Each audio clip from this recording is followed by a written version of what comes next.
পাখি সংরক্ষণ, পাচার রোধ এবং ছাত্রছাত্রীদের মধ্যে পাখির সখ্যতা বাড়াতে সচেতনতা শিবির অনুষ্ঠিত হল। ডুয়ার্সের ডামডিমের গজেন্দ্র বিদ্যা মন্দির হাই স্কুলে এই শিবির অনুষ্ঠিত হয়। পরিবেশ ও পাহাড়প্রেমী সংস্থা নেচার অ্যান্ড অ্যাডভেঞ্চারের উদ্যোগে এই শিবির অনুষ্ঠিত হয়। একটি ছোট্ট শিশুকে যে প্রাণীটির সাথে প্রথম পরিচয় করে দেওয়া হয় সেটি হচ্ছে পাখি। খেলার ছলে বা শিশুকে খাওয়ানোর সময় মা তার সন্তানকে পরিচয় করিয়ে দেয়, দেখো দেখো ওই যে পাখি। স্বাভাবিকভাবেই শিশুদের সাথে পৃথিবীর সুন্দর প্রাণী অর্থাৎ পাখিরই প্রথম পরিচিতি হয়। পাখির গুণ অনেক। কোনো পাখি তার রূপ দিয়ে মনকে ভরিয়ে দেয়, যেমন ময়ূর। কোনো পাখি পরিবেশের আবর্জনা পরিষ্কার করে পরিবেশকে পরিষ্কার পরিচ্ছন্ন রাখে, যেমন কাক। কোনো পাখি আবার তার শিল্পকলা দিয়ে মনকে আকৃষ্ট করে, যেমন বাবুই। এই পাখির আশ্রয় ঘর দেখলেই তা বোঝা যায়। কোনো পাখি আবার গান গেয়ে মনকে ভরিয়ে দেয়, যেমন কোকিল। পাখির সবথেকে বিশেষ গুণ, পাখি পরাগ মিলন ঘটায়। আমাদের কাছে যা তথ্য আছে, সারা পৃথিবীতে মোট পাখির স্পেসিস অর্থাৎ প্রজাতির সংখ্যা বর্তমানে 10,000। সম্প্রতি পাখির সংখ্যা গণনাকারী বিশেষজ্ঞদের মতে 11,000-এ পৌঁছে গেছে। যেহেতু এখনো এই তথ্যটি সর্বসাকুল্যে স্বীকৃতি পায়নি, তাই স্বীকৃতি পাওয়া পাখির প্রজাতির সংখ্যা আমরা 10,000 ধরেই চলব। আমাদের দেশে অর্থাৎ ভারতবর্ষে পাখির প্রজাতির সংখ্যা 1,377। সেই নিরিখে আমাদের এই রাজ্যে অর্থাৎ পশ্চিমবঙ্গে পাখির স্পেসিস ও প্রজাতির সংখ্যা 849-এর থেকে বেশি। সম্প্রতি পাখি গণনাকারী বিশেষজ্ঞদের একটি দল জানিয়েছেন 907 প্রজাতির পাখির সন্ধান এ রাজ্যে মিলেছে। আমাদের এই উত্তরবঙ্গে 650 প্রজাতির পাখির দেখা মিলেছে। ভারতবর্ষের 1/3 স্থল ও পরিযায়ী পাখি সুন্দরবনের বদ্বীপ অঞ্চলে দেখা যায়। এখানে 428 প্রজাতির পাখির সন্ধান মিলেছে। এখানকার শান্ত, সবুজ ও সুন্দর পরিবেশ পাখির সংখ্যা বৃদ্ধির অবশ্যই একটি বিশেষ কারণ। সর্বোপরি এখানকার বেশি সংখ্যক মানুষ মৎস্যজীবী। বলা হয় পাখি এখানে শিকার হয় না। সুন্দরবনে পাখির সংখ্যা বৃদ্ধির এটাও একটা অন্যতম কারণ। ভারতীয় বন্যপ্রাণ 1972-এর সংরক্ষণ আইন অনুযায়ী পাখি শিডিউল 1 অর্থাৎ 1 আইনের আওতাভুক্ত। বন্যপ্রাণ আইন অনুযায়ী পাখি ধরা, ক্রয়, বিক্রয় এবং মারা আইনত দণ্ডনীয় অপরাধ। শাস্তিস্বরূপ 10 থেকে 25,000 টাকা পর্যন্ত জরিমানা এবং 6 মাস থেকে প্রয়োজনে 7 বছর পর্যন্ত জেল হেফাজত হতে পারে। শীত পড়তেই বিভিন্ন জলাশয়ে পরিযায়ী পাখির আগমন ঘটে। সুদূর চীন, তিব্বত, উত্তর আমেরিকা, অস্ট্রেলিয়া, লাদাখ সহ শীতপ্রধান দেশের পরিযায়ী পাখি বিভিন্ন জলাশয়ে উপস্থিত হয়। অক্টোবর মাসের শেষ বা নভেম্বরের প্রথম সপ্তাহে এই পাখিগুলোর আগমন ঘটে।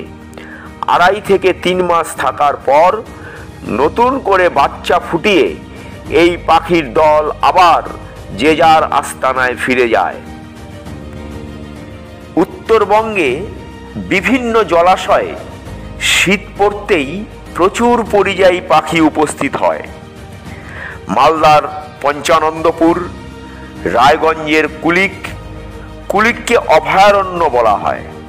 শিলিগুড়ির অদূরে ফুলবাড়ি ব্যারেজ, মাল মহকুমার গজলডোবা, দমোহনী জলপাইগুড়ির মোহিতনগর, গয়ারকাটার অদূরে গোসাইহাট ইকো পার্ক, আলিপুরদুয়ারের অদূরে নারারথলি, কুচবিহারের রসিকবিল, জলপাইগুড়ি জেলার রাজগঞ্জ ব্লকের ফাটাপুকুর সহ বিভিন্ন জলাশয়ে প্রচুর পরিমাণে পরিযায়ী পাখির আগমন হয়। পাখি বহু গুণের অধিকারিণী। পরাগ মিলন থেকে শুরু করে পরিবেশের আবর্জনা পরিষ্কার সহ পাখির আরও একটি অন্যতম গুণ হল পাখি পরিবেশের বাস্তুতন্ত্র রক্ষায় একটি গুরুত্বপূর্ণ ভূমিকা পালন করে। পাখি হচ্ছে পরিবেশের বন্ধু। সুস্থ পরিবেশ রক্ষার্থে পাখির ভূমিকা যথেষ্ট রয়েছে। কিন্তু দুঃখের বিষয়, যে প্রাণীটি নিরলসভাবে সুস্থ পরিবেশের স্বার্থে কাজ করে চলছে, সেই প্রাণীটি দীর্ঘদিন ধরে হত্যা হয়ে যাচ্ছে। কখনো তীর ধনুক, কখনো গুলটি, কখনো পাথর বা কখনো বন্দুক ইত্যাদি ইত্যাদি বিভিন্ন অস্ত্রের দ্বারা হত্যা হচ্ছে পক্ষীকুল। এখানেই আমাদের প্রশ্ন, এখানেই আমাদের প্রচেষ্টা। কেন কেন নির্মমভাবে হত্যা হতে হবে এই সুন্দর প্রাণীটিকে, যে প্রাণীটি সুস্থ পরিবেশের স্বার্থে নিরলসভাবে কাজ করে চলছে? এক ধরনের মানুষ আছে, তাদের কাজ কেবল পাখি শিকার করা। যেসব গাছে গাছে পাখির আস্তানা দেখে, সেসব গাছের নিচে তারা অভিনব পদ্ধতিতে পাখি হত্যা অর্থাৎ শিকার করে।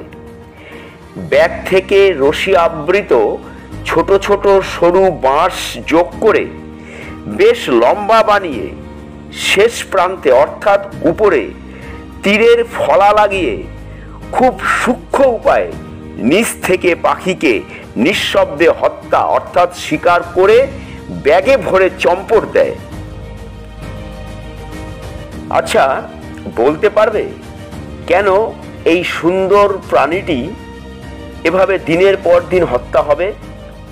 নাকি এদের প্রতিরোধ ক্ষমতা নেই বলে দিনের পর দিন নির্মমভাবে এরা হত্যা হয়ে যাবে? নগরায়নের ফলে পাখির আবাসস্থল অর্থাৎ বাসস্থানে কোপ পড়েছে। আহার, জলবায়ুর পরিবর্তন, বিভিন্ন রোগ পাখিদের কমে যাওয়ার একটা কারণ। সাথে সাথে জমি, বাগান এবং নদীতে কীটনাশক প্রয়োগ করার ফলে খাদ্যাভাবের দরুন পাখি কমে যাচ্ছে।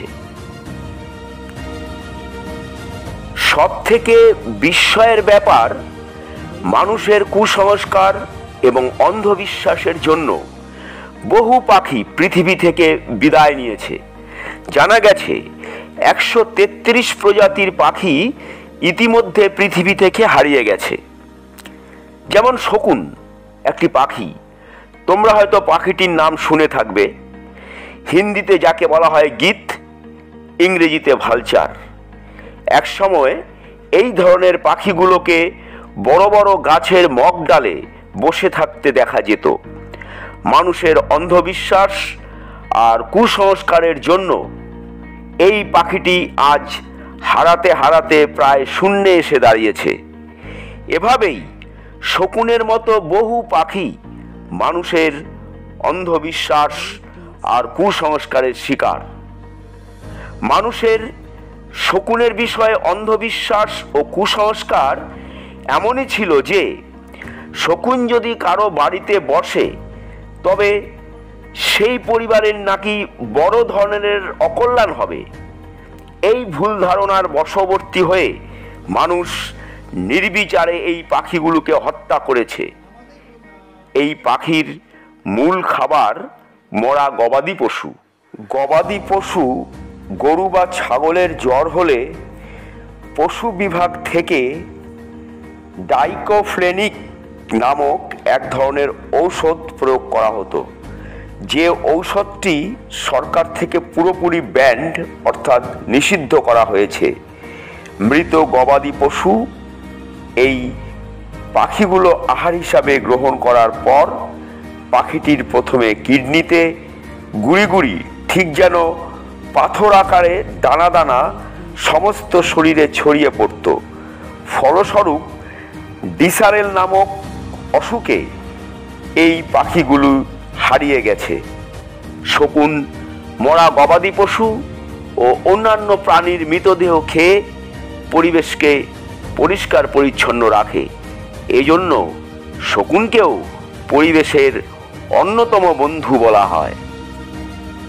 বেশ কিছু বছর পর পরিবেশ ও পাখিপ্রেমী এবং শুভবুদ্ধি সম্পন্ন মানুষেরা বুঝতে পারল যে শকুন হারিয়ে গিয়ে পরিবেশে বড় বিপদ ডেকে আনা হয়েছে। সুস্থ পরিবেশের স্বার্থে জৈব বৈচিত্র্যের উপকারী এই পাখিকে ফিরিয়ে আনার জন্য শুরু হলো প্রচেষ্টা। পাখিপ্রেমী ডক্টর সেলিম আলীর বোম্বে ন্যাচারাল হিস্টোরিক্যাল সোসাইটি অর্থাৎ BNHS, the royal society protection of birds of UK এবং সরকারি সহায়তায় ভারতবর্ষের 3টি স্থানে শকুনের প্রজনন কেন্দ্র খোলা হল। হরিয়ানার পিঞ্জর, আসামের নওগাঁ এবং আমাদের রাজ্যের রাজাভাতখাওয়াতে শকুনের 3টি প্রজনন কেন্দ্র স্থাপিত হয়। দীর্ঘ প্রচেষ্টার পর অক্লান্ত পরিশ্রমে দায়িত্বপ্রাপ্ত বন দপ্তরের সহযোগিতায় প্রজনন কেন্দ্রগুলিতে আবার এই শকুন পাখি জন্মাবার পর এই পাখিগুলিকে সুস্থ পরিবেশের স্বার্থে বন দপ্তর বেশ কিছু পাখিকে ছেড়ে দিয়েছে। তোমরা ছাত্র এবং ছাত্রীরা বর্তমান এবং আগামী দিনের প্রদীপ। তোমাদের কাছে আমাদের অনুরোধ রাখছি, মানুষকে বোঝাতে হবে শকুন পাখি পরিবেশের বন্ধু, জৈব বৈচিত্র্য রক্ষাকারী। এই পাখি না থাকলে পরিবেশের ভীষণ ক্ষতি হবে। কুসংস্কার এবং অন্ধ ধারণা থেকে সমাজকে সম্পূর্ণভাবে মুক্ত করতে আমরা পরিবেশ কর্মীরা সমস্ত ছাত্র এবং ছাত্রীদের সহযোগিতা চাই। কোনো পাখি কারো অমঙ্গল করে না, বরং মঙ্গল করার জন্যই পাখিদের জন্ম হয়। এক একটি পাখি ভিন্ন ভিন্নভাবে মানুষ তথা পরিবেশের উপকার করে। চাষের জমির অপকারী পোকা ও কীটপতঙ্গ খেয়ে জমিকে রক্ষা করে থাকে, যেমন বক।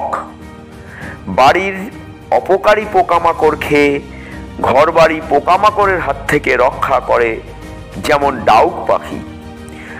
অনেকগুলো চড়ুই পাখি একসাথে কিচিরমিচির করে উড়ে গেলে বলা হয় হঠাৎ কোনো দুর্যোগ যেমন ঝড় বৃষ্টির সম্ভাবনা দেখা দিতে পারে।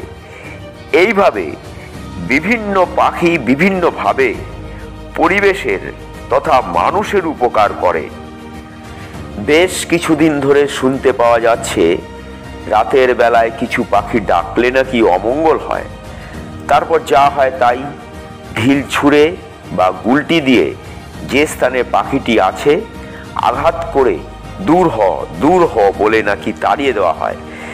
এতটা বছর, এত শতাব্দী পার হয়েও যদি এখন এ কথা শুনতে হয়, এর থেকে দুঃখ বা লজ্জার আর কিছু হতে পারে না। মানুষের যেমন ভিন্ন ভিন্ন চেহারা, গলার স্বরও ভিন্ন, তেমনি পাখিদেরও স্বর ভিন্ন ভিন্ন, চেহারা ভিন্ন। গলার স্বর খারাপ বা কুশ্রী তাই বলে ওই পাখি অমঙ্গল ডেকে আনবে, এই শতাব্দীতে দাঁড়িয়ে এখনো যদি আমরা এই কুসংস্কার আচ্ছন্ন হই, এর থেকে দুঃখ বা লজ্জা আর কিছুই হতে পারে না। পাখি শুধু নিজের জন্যই জন্মায় না, জন্মায় আমাদের সকলকে বাঁচাতে, পরিবেশকে বাঁচাতে। মশা, মাছি, কীটপতঙ্গ বিষাক্ত জীবাণু ছড়িয়ে দেয় মানুষের মধ্যে, আর পাখি এসব কীটপতঙ্গ, মশা মাছির বিপন্নতার হাত থেকে মানুষকে রক্ষা করে।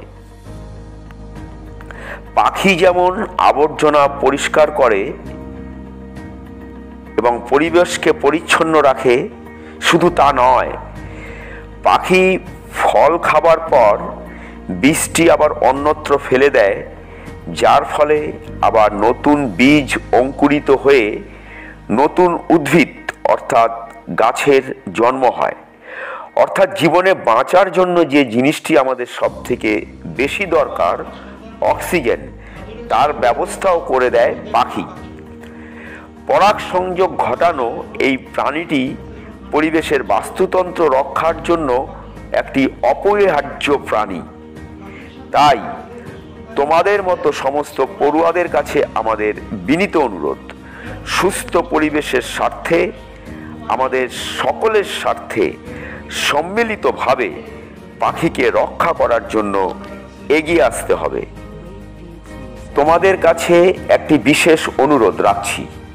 গরমের সময় অনেক স্থানে নদী, নালা, খাল, বিল শুকিয়ে যায়। সে সময় একটা জায়গায়, যেমন ভেন্টিলেটর বা খোলামেলা উঁচু স্থানে, একটি জল ভরা পাত্র রাখবে, যে জলটি পাখিদের তৃষ্ণা মেটাবে।